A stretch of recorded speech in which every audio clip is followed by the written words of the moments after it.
देखिए, कोई भी संस्था हो, राजनीतिक दल हो, कोई सामान्य घर में बैठा हिंदू परिवार हो, छोटे छोटे मंदिरों के पुजारी हों, हर आदमी इस बात को लेके व्यथित है कि पहले तो भगवान राम के मंदिर में चोरी हुई, चढ़ावे की चोरी हुई, लगातार वर्षों तक चोरी होती रही, मगर सरकारों ने उसके ऊपर आंख बंद रखी। ट्रस्ट को मालूम पड़ा चोरी हो रही है, फिर भी ट्रस्ट ने उसके ऊपर आंख बंद रखी। मगर जब खुल के सबूत सामने आ गए कि चोरी हो रही है और करोड़ों रुपए की चोरी हो रही है, तो इस पर लीपापोती करने की कोशिश कर रहे हैं। और इसलिए मुझे लगता है कि तमाम पार्टियां, बल्कि मैं तो कहूँगा भारतीय जनता पार्टी को भी इसके ऊपर जो है आंदोलन करना चाहिए कि ये जो असली मगरमच्छ हैं इनको जेल भेजा जाए।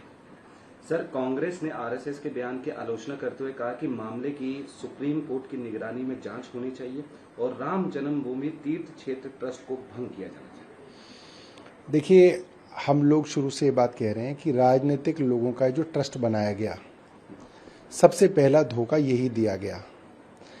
मंदिर की लड़ाई किसने लड़ी?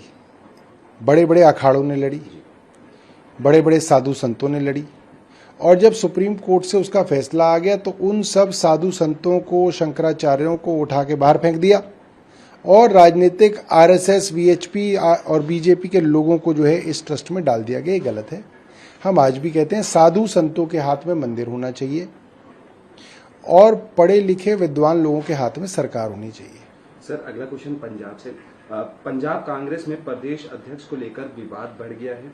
कई विधायक पूर्व मुख्यमंत्री चरणजीत सिंह चन्नी को प्रदेश अध्यक्ष बनाने की मांग कर रहे हैं, जबकि पार्टी फिलहाल अमरिंदर सिंह राजा वर्डिंग को पद पर बनाए रखना चाहती है। देखिए, ये जो 2026 में हम देख रहे हैं, ठीक इसी तरीके से 2021 में भी हमने देखा। उस वक्त भी कांग्रेस के अंदर नवजोत सिंह सिद्धू हों, चन्नी हों, राजा वडिंग हों, इस तरीके कई ग्रुप्स बन गए थे। इससे साफ है कांग्रेस के अंदर सत्ता को लेके झगड़ा है। पंजाब के लिए काम कौन करेगा इसका झगड़ा नहीं है, सत्ता के अंदर किसका हाथ लगे। और वो झगड़ा हमने कुछ दिनों पहले कर्नाटका के अंदर भी देखा। वही कांग्रेस का झगड़ा हमने कुछ दिनों पहले राजस्थान में गहलोत साहब और पायलट साहब के बीच में भी देखा। और वही झगड़ा फिर हमने कुछ दिनों पहले केरला के अंदर कांग्रेस के महासचिव केसी वेणुगोपाल और सतीशन साहब के बीच में भी देखा। हर जगह सत्ता को लेकर झगड़ा है और यही कांग्रेस के लिए जो है सबसे बड़ा अभिशाप है।